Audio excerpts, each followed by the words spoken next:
కడుపులో కదలికలు కలుగుతున్నాయి. ప్రస్తావ సభను సమీపించినట్లుగా నడవలేకపోతున్నాను. నెమ్మదిగా ప్రయాణము సాగిస్తాము. నా దాని వల్ల కాదు, ఈ రోజు ఇక్కడే విశ్రమిస్తాము. లేదు మరియా, ఈ రాత్రియే బెత్లెహేము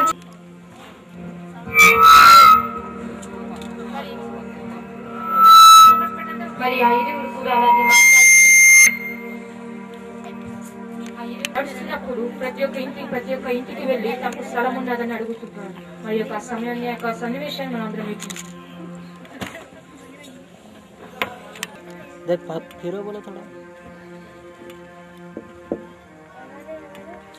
అమ్మ మీ సత్రంలో స్థలం ఉన్నదా? నా భార్య ప్రసవ వేదనతో బహు బాధపడుచున్నది.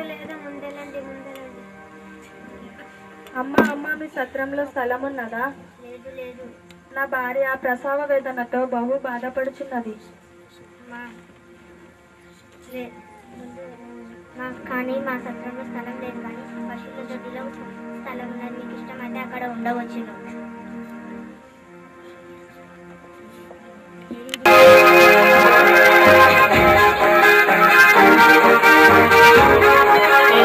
మీతో సంభాషించడానికి ముగ్గురు జ్ఞానులు వచ్చి ఉన్నారు. వారిని ప్రవేశపెట్టి చిత్తం మా సైడ్ చేయండి.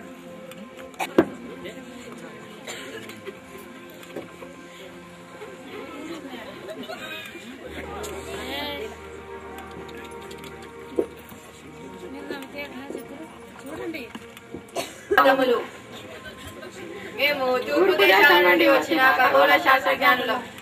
కారణం ఏమిటి? మహారాజా, తూర్పున గగనతనంలో మహా అద్భుత నక్షత్రాన్ని తోకచుక్కను కనుగొన్నాము. ఆకాశంలో ఆ తోకచుక్క చేరుకున్నాము. మహారాజా, తోకచుక్క పుట్టుటకు అత్యంత ప్రాముఖ్యమైన విశేషమును కలిగి ఉన్నది. ఈ తోకచుక్క పుట్టుటలో అఖండమైన రహస్యం దాగినది. అఖండమైన రహస్యం ఏమిటి? ఆ రహస్యం? అవును మహారాజా, ఈ ప్రశస్తమైన తోకచుక్క పుట్టుటకు ఒక సర్వాధికారి పుట్టుటకు ఆనవాళి అయి ఉన్నది. ఆయన నిజముగా సర్వాధికారి చక్రవర్తి మహాపరాక్రమశాలి పుట్టి ఉన్నాడని మా గ్రంథములు తెలుపుచున్నాయి. ఆయనను వెతుకుచు మేము మీ మహారాజా, ప్రియమిత్రులారా, మీరు వెళ్ళి ఆ రక్షకుని చక్రవర్తిని కొలిచి తిరుగు ప్రయాణంలో ఈ దర్శన భాగ్యం మాకు కలిగించండి. మేము కూడా వెళ్ళి ఆరాధించి పూజించి ఆయనను కొలిపి వస్తాము.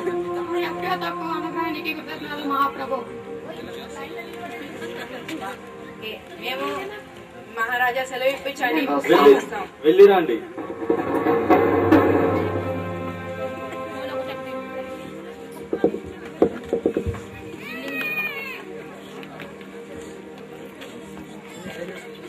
సర్వలోకానికి రాజు పుట్టాడా? అవును తండ్రి.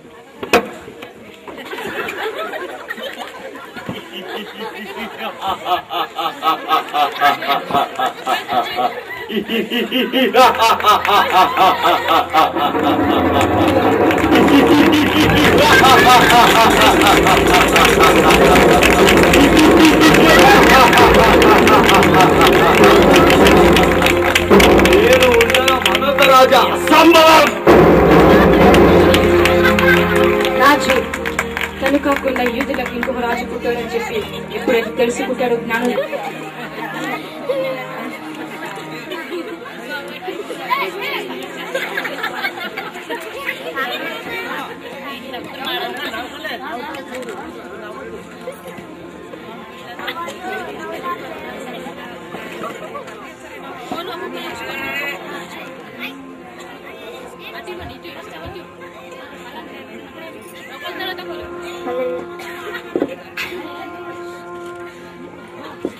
ఒరే మల్లన్న, నువ్వు రోజంతా నీ గొర్రెలను ఎక్కడ మేపావురా?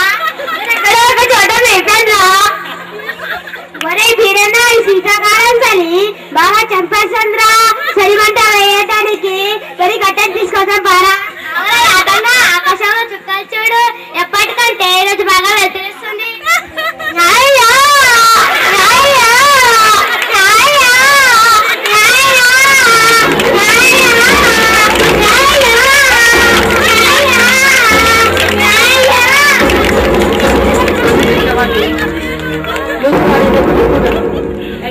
సంతోషాన్ని తెచ్చుకోలేని గొర్రెలు కాపులు మీకు సమాధానం కలుగునుగాక. ప్రజలందరికీ నేడు బహు సంతోషకరమైన శుభవర్తమానము నేను మీకు తెలియజెప్పేదాను. నేడు మీ కొరకు ఆయనను గూర్చి సర్వలోకానికి చాటి చెప్పండి. బీరన్న, మన కోసము లోకరక్షకుడు జన్మించారా, మన కష్టాలన్నీ తీరిపోయారా, పరండి వెళ్ళి అదని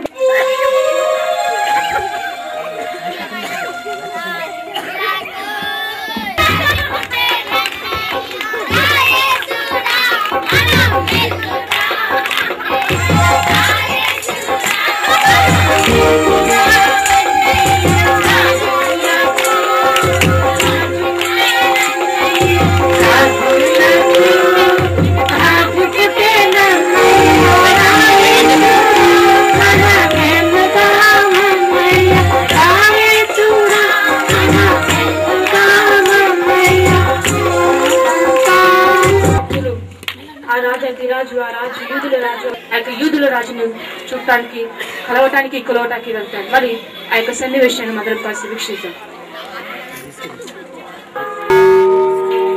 ఎప్పుడైతే హేరోదు రాజు దగ్గర నుంచి జ్ఞానులు బయలుదేరుతారో ఆ తోక చుక్కను చూసి ఏ రహస్యం అయితే వాళ్ళు అనుకుంటారు, ఆ యొక్క అఖండమైన రహస్యం యూదుల రాజు పుట్టారని చెప్పి తెలుసుకొని ఆ యూదుల రాజును కొలవటానికి వస్తారు.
ఆర్యులారా, ఎవరు తమరు? ఎచ్చట నుండి వచ్చి ఉన్నారు?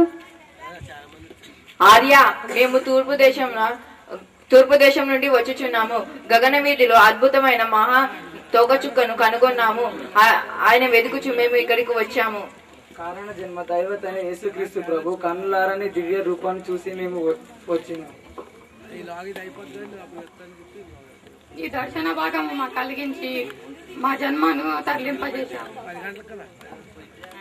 ఈ జన్మకు జన్మలకు నీ పవిత్ర పాదములకు కృతజ్ఞతలమై ఉంటాము తండ్రి. నీ నామస్మరణే మాకు ఒక శరణ్యము.